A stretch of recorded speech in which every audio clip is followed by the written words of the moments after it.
Hello, I'm Julian Ryan. I'm the chair of Stories in Organization SIG, which is part of the National Story Network. I am delighted to welcome you all to our monthly story lab.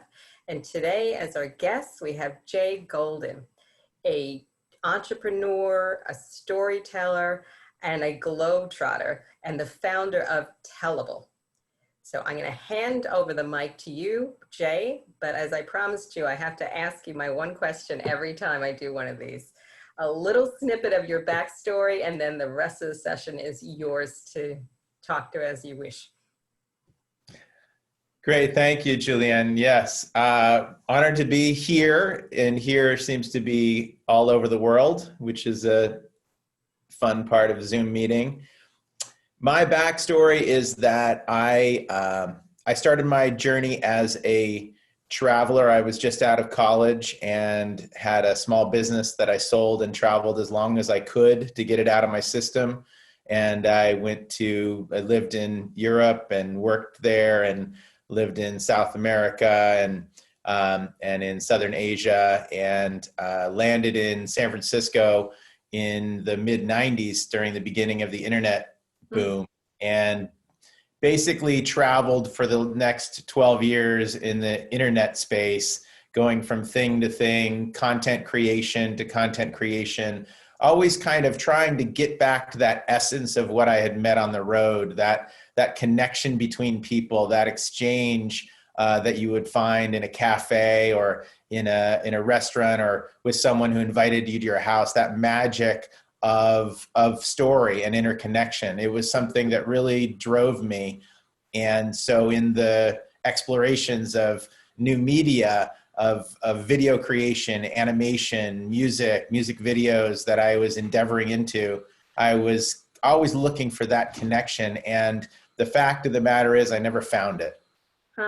So for all of the wonder of new media, there was something really missing. And one day, in 2009, when I was holding my baby daughter, Sophia, in her first few days of life, and had taken time off of my startup job, I listened in this kind of deep, deep silence to something that was telling me that I needed to go back to that exploration into human connection that comes through story, something really rich that I really was missing in my life that I had not found. And so that's where as I guess those moments bring us to the fork in the road, I realized that I needed to follow the thread into something I truly, truly believed in. So I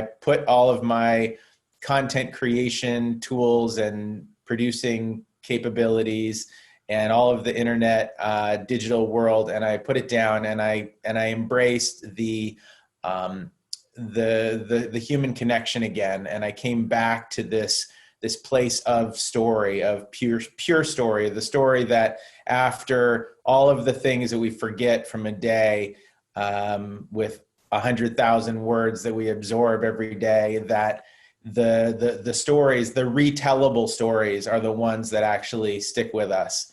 And so that was 11 years ago now. And I started with coaching, because I had been working in storytelling for so long, but it was more creating the expert media that traveled around the world instead of helping the people that came to us to be better storytellers. And that's the work that I engaged in, and started helping people gather their own stories, and did a lot of leadership work, a lot of work in the Silicon Valley with companies like Facebook and LinkedIn and Google, and helping different leaders and teams to gather their stories. And so I know that this group is really all about storytelling in organizations. And so I respect that we don't have to have the 1A conversation about stories and what they are and how they work. But I also realize that everyone has their own particular angle on this. So I thought I'd take this opportunity to share a bit about mine and about my approach, and a bit about why stories matter from the filter as I see it, and this idea of myth.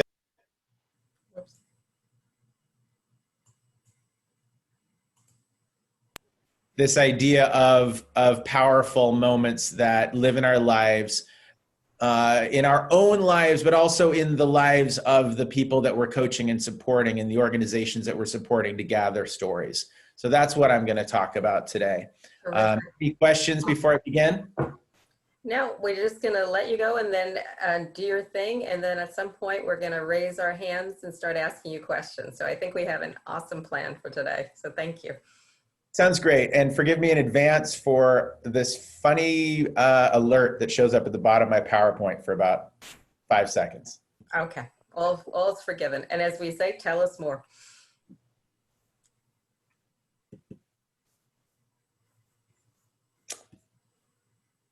So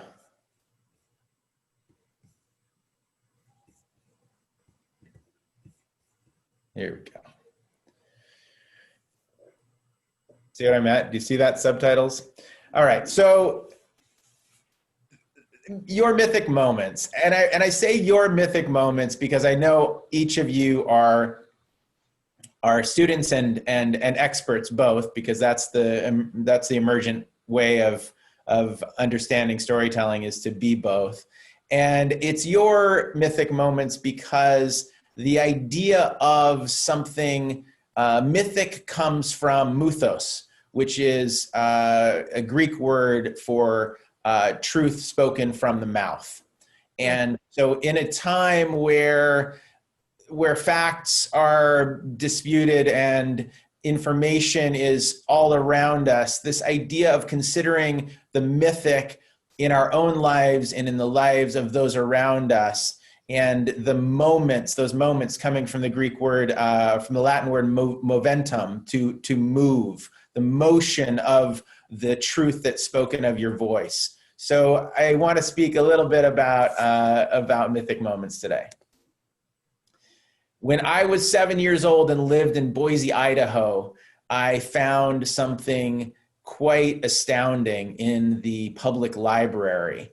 And it was this book of Greek myths.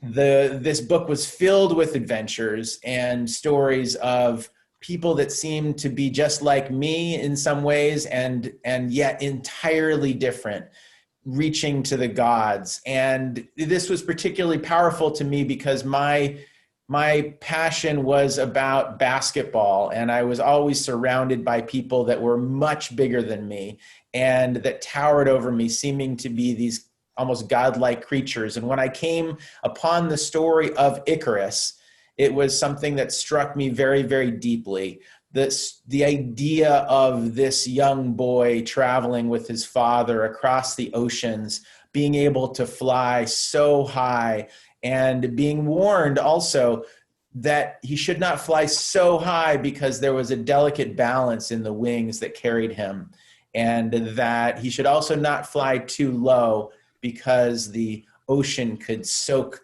the feathers in his wings and bring him to the water. And we know a bit about, I believe, where that story goes, and I'll come back to it. But I was sparked early by the Greek myths, and that brought me into the realm of story that really guided my eventual return to this world of helping people find their stories.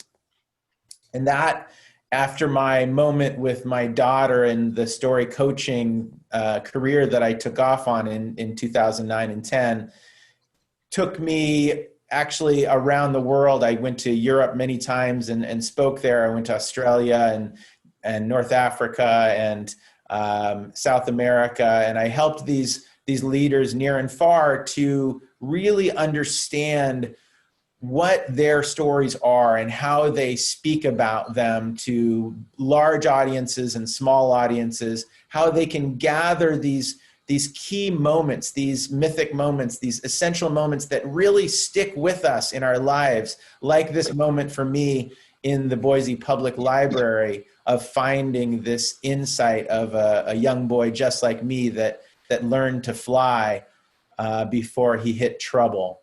And so a lot of these stories were shared very publicly, a lot of very privately, but it became my work to help people to find those stories and share them in very pointed ways. And that's the work that I do today. I also was able in parallel to develop my own speaking career. And so I would do these interactive keynotes speaking about how stories work to a wide variety of audiences, travel audiences, recruiters, salespeople, nonprofit groups, to help really reach into the audience and help them understand that the stories that they tell about their lives and the understanding they have about stories is truly the beginning part of their communications and also their leadership and how they help other people to elevate their stories.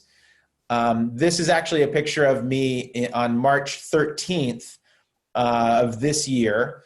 And I was in Adelaide, Australia, reaching a high point in my career of doing a keynote in front of several hundred people and having traveled across the world to do it. It was also a very particular audience that had faced a lot of struggle because they were making their way through the bushfire time, and it was a tourism audience. So the challenge of how to speak about the experience that they faced, but also the experience that their nation had faced was a big one, and it was a task that I was working with. At the same time as we were planning, of course, the entire COVID situation began to bubble up. And so it became not just a bushfire, not just an economic challenge and a tourism challenge and a story challenge of how they talk about what has happened, but also something very emerging. And that, in fact, that day, I want to recommend to you in your work that any presentation that you give, if you take a few moments to kind of rest before that presentation, you don't do what I did that day, which is I checked my phone. And that day happened to be a time where, number one, Tom Hanks and his wife Rita came out with coronavirus in Australia. Number two, the president canceled travel to Europe. And number three, the NBA was canceled. So I was about to get on stage to try to convince and share and reflect back to these travel professionals the power of their stories when the entire world was canceled. And was about to, I had 2 days to get back, and I was very grateful that I made my way back home. So that was how I ended the era, and we all have our own stories of how we ended the era. Thank you. And so, as I mentioned, this essential idea that I operate with in coaching and speaking is so much about the the way that we're immersed in all of our information today, this river of language and words and information that hit us every day. And the main question that I ask, which is, what is it that we remember? What exactly is it that we remember the next day? And I say that in so many different ways, because I know that all of you face in your own lives and in your professions these challenges that people say, oh, well, we don't have time to tell a story. We don't have time to do this. And yet I kind of challenge that. I challenge it because we could argue that we don't have time to waste telling them information they're going to forget. So that's a big part of what retellable is. It's about what do we remember. So I talked about Icarus before, and the part of Icarus that inspired me when I was 7 years old is not the part that inspires me now. The part that inspires me and draws me deeper is the part of the fall. And we're all in this kind of collective fall now. We're in this, as Joseph Campbell talked about, this collective innermost cave moment, the moment of not knowing, the moment of brokenness, the moment of questioning. And while that comes with so many different emotions and challenges in a daily life, whether it's us trying to figure out how we're going to manage 4 people on Zoom every single day, or it's about the changing economy or the race challenges that we're facing or the fires whose smoke is seeping up to us in Southern Oregon, so much of it is about this territory of navigating the innermost cave. And I want to talk about that a little bit later. So part of the question in this time is also about how we meet this moment. And that's where the mythic moments come. How do we meet? How do you as individuals meet this moment? But how do you also help your associates, your friends, your allies to meet this moment and to leverage their critical insights, their lessons, what they've learned, and not just in the same way that it was told yesterday? Because I don't know if you found this, but what I'm finding is that a lot of those stories that people have told are not relevant in the same way in this new time. And so that's part of the challenge and opportunity that we face. Steve Jobs said you cannot connect the dots looking forward. So we can't look to creating a future just by trying to connect the dots going forward. It's very much about connecting them looking backwards. So that's part of the power, although so much of our time, and having worked in a lot of companies in San Francisco and Silicon Valley, a lot of innovation and social entrepreneurship, so much of the conversations are, well, but we don't have time, first of all, to talk about stories. And second of all, we're looking towards the future. We're not looking to the past.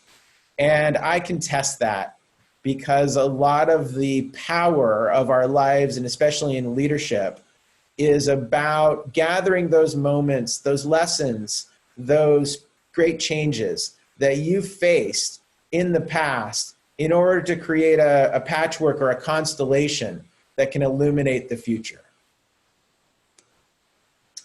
And that's part of what I call story keeping. And story keeping is about how you, as storytellers, help to gather within organizations or for your clients or for your, even for yourselves, for your family members, those stories that really matter. And how do you share them out as well? So it's kind of a two-way street. How do you help to shape them, and how do you help to share them? So I'm going to give a little bit about my framework, and then talk about some of the pieces that matter from a mythic perspective as I see it in this current time, and then come to a conversation. Great, thank you. So there's, of course, the moments from our past, the moments of where we come from. Those are sometimes easier to find, although there's also those stories that we tell over and over again, and the ones that we hear over and over again, those ones that can become a little bit more like cardboard cutouts of a story that once was alive. And that's an opportunity to actually go back into those moments, to look at the moments that were most alive, to see how they're relevant today. And by go back, I mean bring yourself back into those moments, or bring your associates back into those moments. Look around a little bit, see what's there, see what's moving, see what's new, and see what matters about that in this time. There's the moment that we're in now, the moment that we're facing today, this innermost cave, this moment of change that has so many pieces to it. And in this immediate time, how we serve our customers, our clients, is a lot about the impacts. What does it look like? What are the stories that convey the change that you are having in the world? And this is also very much about your own career. How do you convey the story of the moments from the past and this moment right here in a way that delivers on change, that delivers with a little bit of tension, a little bit of the classic story components, some cortisol release, some dopamine, some suspense. And then, of course, the moments ahead. Where are we headed? How do we talk about where we're headed?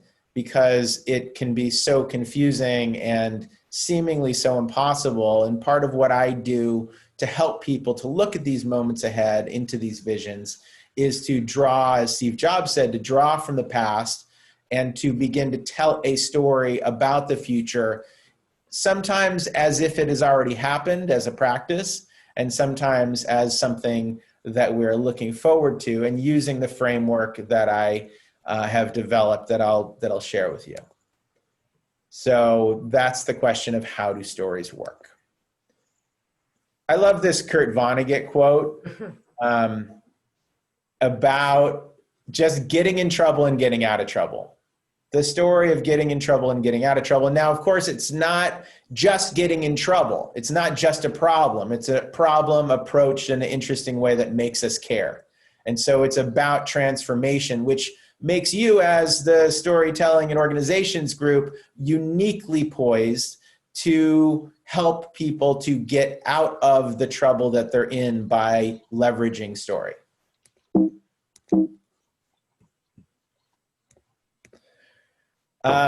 So talking about the shape of stories, you know, I've got this picture of the planets in my office here, and I'm always reminded that while we think that our Earth travels in a circle around the sun, it's really traveling in a spiral. It's really up and down and up and down and up and down. This is the shape of breath. It's the shape of trees growing. It's the shape of the weather. It's the shape of the seasons. And it's the shape of travel. And so I just always come back to this because I personally always fall back to travel stories as a baseline of how to tell a story. A little bit when we're talking about how stories move, there's a question about when stories actually don't work. When you try to get too quickly to the point, when a story feels forced, that you're skipping some pieces, that you tell way too many things, that you don't know what to choose, and so you share all of the points, which is a big issue when we're talking about presentations. Or you get stuck in that problem, that innermost cave, and you don't know how to tell your way out. I want to share the framework that I use, and have tested this in thousands of different ways, and worked with many leaders to help guide both their stories, their insights, sometimes their future businesses, and often their keynotes. So the idea of you probably are familiar with the story spine of how what holds together the stories, but once upon a time the world was like this. And I identify this because so often we forget about how the world was, and this is one of the most critical parts about a story, is to make sure you anchor how the world was. Every day, the world was like this. Then one day, this is a place where the key first insight happens, where we are drawn into discovery. We're guided somewhere. We might meet a mentor that leads us on a journey, but this is where discovery happens. So because of that, we go down into discovery. This is a part where you can share a lot of your information of what you learned through a certain time or through a presentation. Innermost cave, the place of mystery, the place of not knowing. Until finally, the until finally moment is the insight. Because of that, and never since then. So very simple framework. It combines the story spine from Ken Adams' improvisational techniques with a little bit of Pixar, a little bit of Kurt Vonnegut, and a little bit of Joseph Campbell. And so that's the journey curve. But there's a piece of this, especially nowadays, which is very key, which is the time between the innermost cave and the until finally moment. And this is the big question in a lot of stories, because in part because a lot of people don't want to talk about what's hard. And I don't know if you've noticed this, but especially with leadership, especially with kind of masculine guided leadership, there's a desire to skip past the deeper problem, the real challenge, and get to the insight so we can move on and talk about how great this is going to be. I spent a lot of time looking for the innermost cave. In an innermost cave, a moment of mystery, a moment of darkness, of uncertainty, not one that is going to get us stuck forever, but one that gives pause, that provides some of that cortisol, that stress, that lends us lends the story weight. So for 5 seconds, you could imagine that the audience doesn't have any idea where it's going to go. And even a lot of times in presentations for tech companies I've worked with, again, they're saying, well, but we don't have time for that. And I'll say that one more time. We can't waste their time. We want to make sure that tomorrow, when they've forgotten everything from today, where their Twitter feed is filled up and all their social feeds and they've got 1,000 emails, that this story is the one they're going to remember. And to do that, to me, is to leverage that moment between the innermost cave and the until finally moment. And so we started talking about your mythic moments, and that's my belief that this experience of our lives is the most rich landscape, both for our leadership, for our teaching, for our training, to help develop our own stories and the stories around us, is to go looking for those moments that grab a hold of you, that won't let go, that are trying to communicate to you something, that seem like maybe they're back again, maybe the challenge is back again, maybe that loss is back again. But we're not just moving through time and space. It's latitudinal, it's longitudinal. The sun continues to move through space, and we're spiraling around it. And so these small moments, these powerful moments of our lives that stick with us, those are the mythic moments, the moments that we can yearn to speak the truth through them, and to reflect on the momentum of our lives. So the small moments of our lives that stick with us, the shared moments, those moments where, where were you the day before everything shut down, the shared moments of challenge, the moments where you speak about an ailment or a struggle that you've had, and it connects to a moment that I had, even though it wasn't exactly the same. And those, of course, those huge moments, both in our lives and in our world. So to round out, I just want to share 6 steps for teaching and coaching and gathering stories. Again, this might be for leadership, it might be for business, it might be for organizational stories, where you come from, where you're going, and where you are today and how you're meeting this moment. Terrific. So thanks. So number 1, you have? Yeah, so the first part is to really revive your adventures. I truly believe that no matter how many times you tell a story, it's not done yet. You can go back into these adventures, these challenges, these resolved stories and unresolved stories, and find new insights, new inspiration, and new change that is brought out from these adventures. And you can do that by going back to them, by looking around, by asking yourself in 10 different ways, why does this moment matter? Why does it matter? And today, to look today and say, well, what is it trying to tell me today? Why is this moment still around? Why is this story still around? So revive your adventures. Engage your audience. There's 2 basic questions that I ask my clients when they're preparing for a speech. And the first question is, where are you? Where are you? What do you care about today? What's alive for you today? What's the most important thing about this? And where are they? Where is your audience today? What do they care about? What do they know about? What are they excited about? So engage your audience, draw them on the journey, in part because you're matching what you really care about, what is alive and mythic, what is the truth spoken from your mouth that you truly believe, and why that matters to them, by really getting in their seat and thinking about the journey they're on.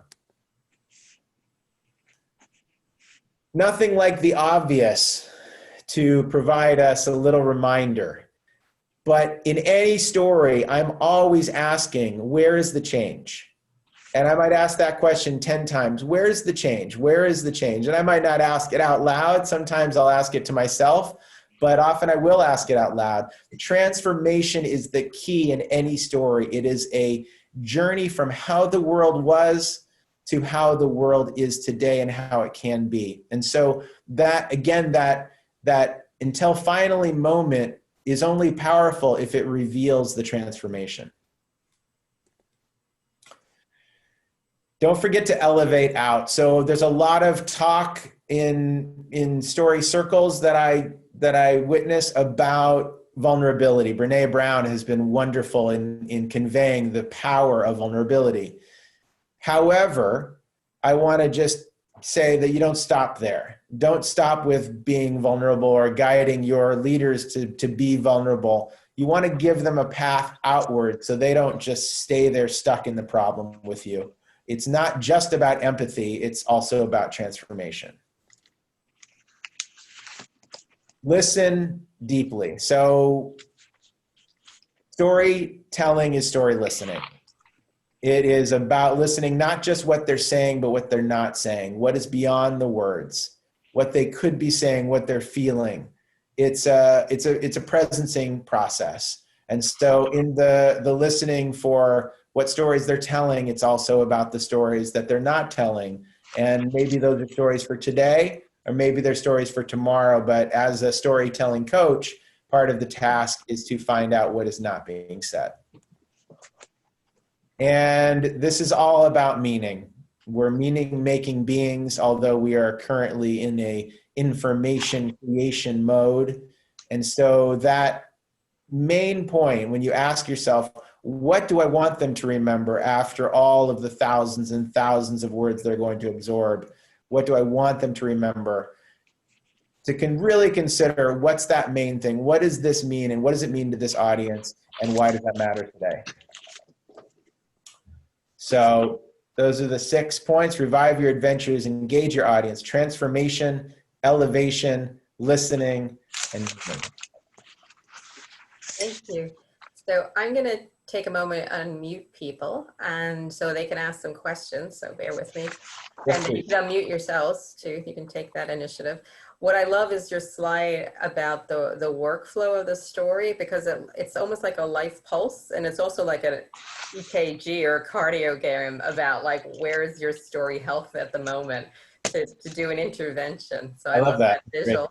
Great. It's going to stick with me. So thank you. Our group is never shy, so we can ask if anybody would like to say a question or some insights about what Jay just shared with us. Okay, so if you, team, can you unmute yourself? Yes, thank you very much. Jay, thank you. That was wonderful. I want to ask you to please amplify the E, the elevate out. Don't stop at vulnerability. Could you add a little more flesh to those bones? Yes, so coming back to the journey curve, the idea that to have a story that is retellable, it is to dive into a journey and to come out. So a lot of times in an explanation is a straight line, right? Okay, I'm going to tell you what I'm going to tell you. I'm going to tell you what I'm going to tell it to you, and then I'm going to tell you what I told you, right? That's what I learned in my 11th grade English class about writing an essay. So that's a straight line. Here I go. I'm going to tell you, okay, I'm telling you now, and by the way, that's what I told you. And that's great. That's great as a report. But it's not great as something that somebody's going to remember. And so in order to do so, we have to take them on a journey that dives them deep, that gives some stress, that has some suspense, some dopamine on the way down, where they don't know where it's going to go. So we don't know, and you're getting deeper and deeper into that trouble. As the mythologist Michael Meade said, we hope they're getting into the right kind of trouble, not the wrong kind of trouble, but we don't know. And our meaning-making mind is always trying to guess. So even in that tension of not sharing that direct fact that audience might want to know in that moment, you take them on a little bit of a turn, and you get to that place of that deep not knowing, that innermost cave that bridges us into that until finally. So that the innermost cave is the sharing of the problem. It's the revealing of the great challenge.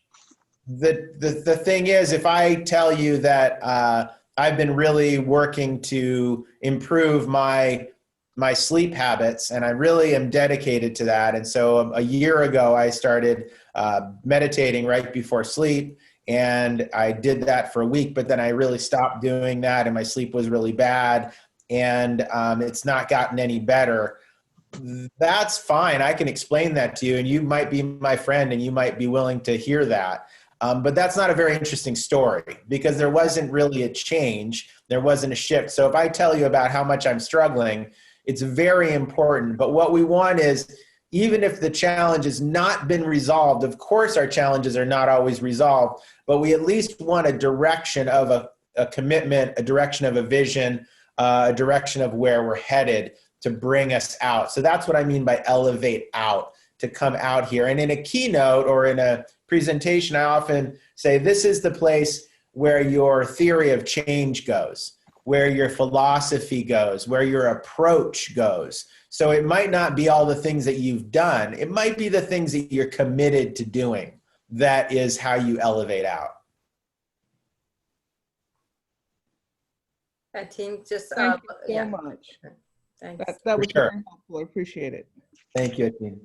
So it's always amazing to see the connection, because right now we were talking earlier about the global footprint. So we have South Africa on the phone. So we have India. So we have stretched across the planet for you. So I think that's amazing. I love that. What will get people up or out and at their computers still is the story. So who else has a question while we're here? Anybody on the phone or live and in person? And maybe with your question, if you wouldn't mind sharing how you engage in storytelling, because that was one of the things I was most curious about with this group, about what storytelling in organizations looks like on an individual level.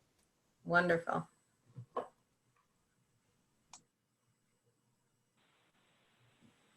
Jay, can I respond to that by saying that I'm now a postdoctoral fellow, and I'm doing some research looking into a cold case.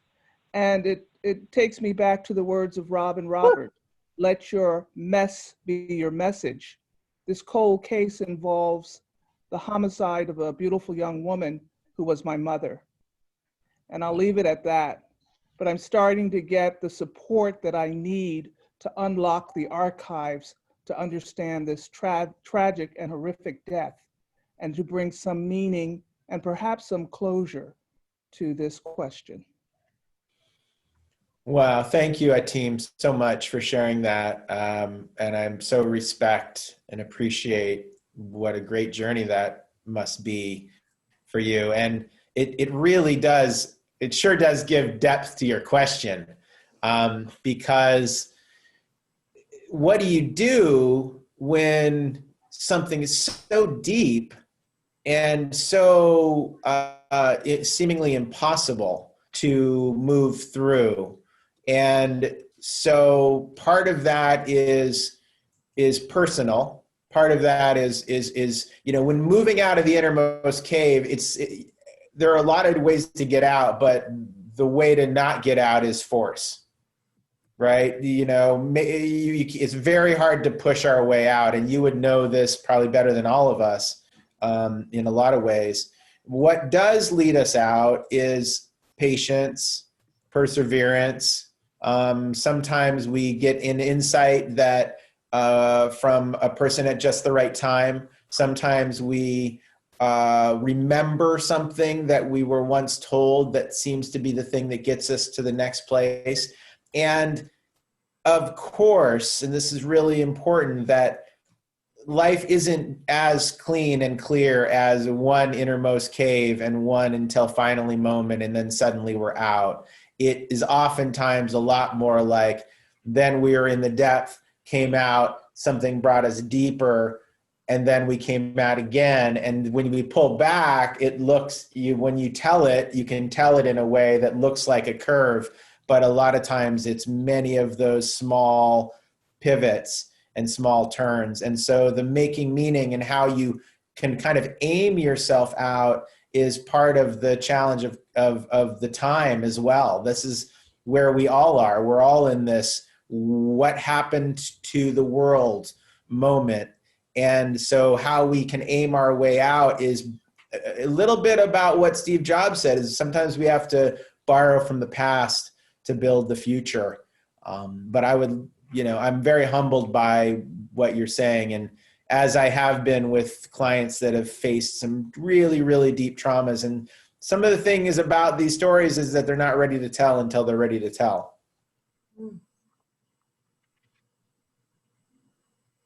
Thank you. Well, we're waiting for people to collect their thoughts. I wanted to comment on the artwork since I've gotten to meet you twice, one in the prep, so the artwork, who is the international artist behind you? The international artist behind me is about 30 feet away. It's my wife. So this was something that she painted when she was pregnant with our first child. So it's kind of the Mama Earth exploding symbolism. I like it behind me because I've been thinking a lot about the eruption of the Toba volcano that was somewhere around 60,000 years ago in current day Sumatra, where it covered the earth in soot, half the earth for six or seven different winters. And it's been said that only a small group of humans survived, and they were in Southern Africa. Wow. And so when I think about innermost cave moments, and I think about the trauma of our times, that the ones that we're in and the ones we're headed into, I like to reference the journey of the human species and how many of us, it's been said that we're all related to this small group of people that walked out of Southern Africa. And it took only 40,000 years to get into the Fertile Crescent. So the transformations and the struggles and the trials that must have occurred to get out of that time to the challenge with our relationship to Earth itself, our trust with this Mother Earth must have been so strained as well. And I think that's part of the story that we're embracing now, which is what is it like when we're like Icarus falling back to Earth, and how do we come again connected to this beautiful place that we live on and the people that we share it with. Beautiful. Any other thoughts, everyone? You're not normally this quiet. I'm surprised. Hi there. I'm Allison, and I'm sorry I'm not on Zoom. I'm on the phone. I'm on the phone with me, so you can't see me. But I've really loved listening to this. I appreciate you being here. I'm a storyteller. I focus primarily in personal narrative, and I also do coaching and consulting, and teach in an MBA program at a university in storytelling for organizations. And I'm just launching now. Sorry, what school? Pardon? What school? What school? Western Michigan University. Amazing. Thank you. And yeah, and I'm just launching a sabbatical now. I'm focusing on applied storytelling, so I may be reaching out to you for your wisdom. And one of the questions that I have is certainly, I love how you're talking about where we are in this time and sort of overlapping that with the hero's journey.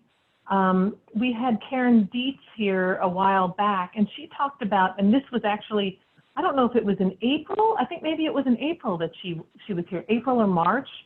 And so we were right at the beginning of all of the crazy, right? Mm-hmm. And she talked a lot about the telling different stories at different times, right? So at what point in the cycle of change would a particular story be appropriate? And so I'm curious, if you're talking about now, we're sort of in that incubation period.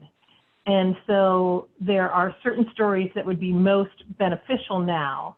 I'm just curious about, first of all, if you think that that's at a certain point in the cycle of change, where we are in terms of, you know, from where we were in March? Like the types of things you're talking about in the incubation period, is that this whole pandemic period, or do you see that this is going to shift at a certain time and then a different type of story would be relevant? Oh, Great question. So I'll spend I think it'd be great to spend the next 6 hours talking about the topic. Okay, absolutely. So let me just throw in a couple of pieces. First of all, at the high level, in my perspective, we have adjusted to some new normal compared. It's hard to remember back to March and April and May, but I feel like we went through our grieving process in the first round of this, the adjustment to this new world in a kind of astoundingly rapid way. And then, of course, new challenges have emerged, as they will continue to do. So in answer to your first question, or your last question, I was looking at this as that phase of the first innermost cave, which is, oh my gosh, everything's broken. And of course, it's not just everything, right? Because I look at this like some combination of English and hieroglyphics, you know? It's like everything, Apple, Thursday, some things are still, you know, elephant. It's, right. Right? It's a very confusing language, but there's some things. Man, woman, camera, TV. Yeah, exactly. Some things are not broken. Some things are emerging. Some things are thriving, but a lot is broken. And I don't think we've gone through our greater grieving process. I think we're still headed into that. And yet we have to come out and function.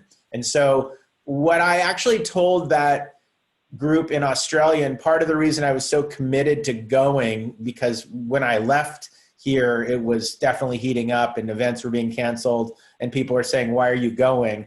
Part of it was because what I worked with them on was to gather the transformations of their lives, to consider what they've gone through already in their lives, and to gather those moments of transformation as fuel to recognize that we have immense capacity to move through great challenges. And so, you know, a team, for example, you know, you're here today, you're embracing, you're facing this journey by becoming a student, by going deep into how this can work, how you can help others through it, how you can make sense of it. That in itself, getting to today, is already a very powerful story, right? So these things that we've come through become the fuel. And I believe they're not just the fuel, they're also fuel for others. So the journeys that we've been through and the struggles and challenges that we and our ancestors and our family members and people that we know and those that came before, those stories actually become like medicine applied to the wound of the challenge that we're getting through today. So that's part of my belief in the territory of applied storytelling, which is why I'm diving into both a technology that helps to gather stories and share them in a way that helps others through challenges, and also a storytelling journal that helps people to reflect on their own lives, to gather those moments to help fuel them through challenges. So that's one part of the answer that I'll offer, is that we do have a lot to get through a time that we've never seen before. So I have to Thank you. Yeah, that's wonderful. Thank you. Please reach out. My email is jay@retellable.com. So Thank you. I'd love to hear from you. Yes, Julianne. Yeah, and I love your focus on resilience. Thank you. Thank you so much. And thank you for everyone who shared today. It's always a powerful experience. This is the least favorite part of my role, wrapping up. So I want to make sure I get one or two things in. First of all, as we just mentioned, the resilience is about looking at your stories in the back and picking up the lessons learned. And I always tell myself, we are descended from people who are survivors. So just to remind ourselves that of all the experiences that came in the past. Do you have a book or a webinar or something you'd like to share with us so we can go read it or show up at an event of yours? Is there anything that you'd like us to pay attention to? Thank you. So I wrote a book called Retellable, How Your Essential Stories Unlock Power and Purpose. And that I've been told it's a pleasant read. There's enough stories in there to get people through. It unveils the storytelling framework and more about brain science and things that you can use to help other people understand why stories matter, as well as gathering them. And I'm just pressing the button. I was actually ready to launch this when I was in Australia, and then the whole world changed, and I said, you know what, I got to revamp this.